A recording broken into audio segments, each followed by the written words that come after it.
sweeties, if you're new, welcome. If you're not new, welcome back. All your support is appreciated. My name is Zariah, and I'm back with another video for True Crime at Bedtime. Today we will be covering the Skylar Nesse case. If you haven't heard of the Skylar Nesse case, I advise you to keep watching this video because it gets crazy.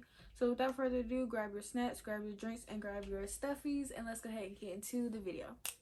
Skylar was born February 10th of 1996. She had two best friends, Sheila and Rachel. Sheila was born September 28th, 1995, and Rachel was born June 10th, 1996. Skylar and Sheila were friends since they were 8 years old, and Skylar and Rachel became friends in her freshman year. According to the parents, all three girls were super inseparable, especially Sheila and Skylar. They were so close to the point where Sheila would just walk in her house whenever she wanted to. They also said that Skylar was like the therapist of the group. Whenever somebody had a problem in the group, they would always come to Skylar. They said that Skylar was very loyal to these people she called friends. What's ironic about this situation to me is that Sheila and her were friends since she was 8. Skylar and Sheila were friends since they were 8. She meets Rachel and they all become like a trio in high school, and then they kill her. So it's like, it's crazy to me that, you know, this girl has been your best friend since you were 8 years old. You become friends with this girl in your freshman year, and then they both just plot to kill you. Like, what? On July 5th of 2012, Skylar did her normal routine of coming home after work. Little did her parents know she was going to be sneaking out later that night at 12:30. Sheila and Rachel invited Skylar to basically come out there, sneak out with them, and smoke. Of course, Skylar hesitated at first, but they were her best friends, and they ended up persuading her to come anyways. According to the sources I found, Sheila and Rachel were conspiring for months to actually plan this whole thing out. Like, they planned to do this at this time, to kill her with this or whatever, you know what I mean? So they basically planned this for months. They brought all types of supplies, including paper towels, cleaning supplies, clean clothes, knives, and etc. Of course, this night Skylar did not bring a charger or her phone with her, so it was no way of her being able to get in contact with anyone if she did need help. So they went to the Pennsylvania state border where they usually go to smoke all the time. So Rachel and Sheila basically told Skylar that they forgot their lighters at the house, so they need her to go get her lighter. So of course she volunteered and was like, okay, I'll go get my lighter from the car. As soon as Skylar went up to the car and turned her back, the girls counted to 3 and they did what they needed to do.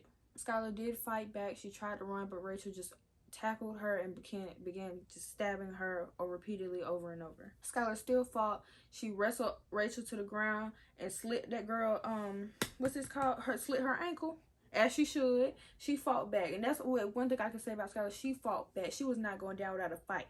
She fought back, as she should. But of course, it wasn't just Rachel. Sheila continued to stab her until there was complete silence. There was no more movement. There was no more breathing. She was dead. They said the dirt was like too hard. They couldn't really dig, so they covered her body with rocks instead. They cleaned up and then they left, which was so stupid. So of course, when her parents found out that she wasn't in bed, her window was open, they initially just thought she was a runaway. You know, she was a teenager. Teenagers do these things, type of beat. That's how they kind of felt, like, oh, she was just a teenager. She probably just ran away. But the parents was like, no, because our daughter didn't have really a reason. At least not a reason we know of, you know? So someone made a fake report. I don't know if it was purposely. I guess they thought they saw her, but they said that they saw her in North Carolina, but of course it wasn't her because we know that she is deceased. Their surveillance footage gave them the car, and it was a sedan that Sheila had picked them up in. And they basically just said, you know, we know it's Sheila's, but Sheila only admitted to picking her up and dropping her off. After that, she doesn't know. It's like history for her. Like, she doesn't know what happened to her. This is where you're going to get pissed off, so let's go ahead and get into it. On September 2012, Rachel actually admitted to conspiring with Sheila to kill Skylar. And she said that her reasoning was that she didn't want to be friends with her anymore and she just didn't like her.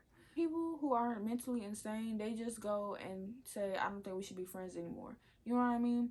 And what's crazy to me is Sheila, like, she been with you since you were 8 years old.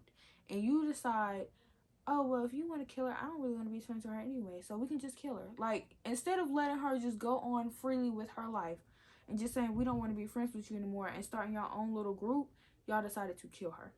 Sheila went on Twitter and actually tweeted something about the death. She basically tweeted, dang, we really did go on 3.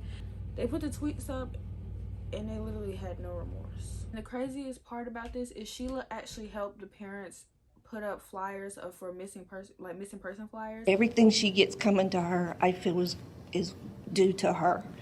She came and she acted as if she knew nothing. She pretended like she was her friend and stayed and comforted us and swore she had no idea what was going on, and the whole time she knew. And to sit there and look at us and tell us she knew nothing, and now come to this day and she admits that she did, just shows how evil she can be. Like, you really don't know who your friends are. Like, this is like beyond fake. Rachel actually led the police to her body. They found her body, obviously. If y'all watch this video, then y'all remember that people in that video, like at the dinner party, they knew he was going to die, but they just didn't think nothing of it. They thought she was joking. Even the second time they threw the party, they knew she was joking. If you watch this video, if you haven't watched this video, you definitely should, but if you have, you know what I'm talking about. So basically, it kind of happened in this story as well. The school came out and was like, oh, we heard them talking about they was gonna kill her, but we thought they was just joking. Every time somebody says, but I thought they were joking, it pisses me off. Like, you, at one point, it's like, okay, it's not a joke no more. You know what I'm saying? Like, when you first hear this, like, girl, they probably not gonna do that. You know what I'm saying? People say, I'm gonna kill her. You know what I'm saying? But they don't really mean it. But once you start hearing it over and over and over, it's like, okay, it might be time to get at least a teacher involved. You know what I'm saying? Y'all could have saved a life. Y'all could have possibly saved a life. You know what I mean? Virginia had recommended a 20-year sentence of incarceration for Rachel and then life sentence for Sheila, because she actually pled not guilty at first, but in her trial of 2014, she pled guilty for first-degree murder, and she basically showed no remorse. So with the physical evidence, the testimony of a co-defendant, and other testimony that would be part of a full trial, we believe that a jury would find beyond any reasonable doubt that this defendant is guilty as she has been indicted. Has brought closure to this tragedy.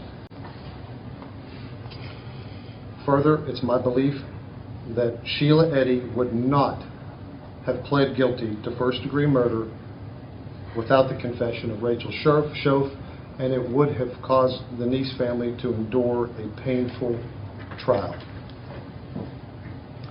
As the court's aware, pursuant to the plea agreement under paragraph 4, it's anticipated that the state is going to request a sentence of 20 years of incarceration for Rachel Schoaf.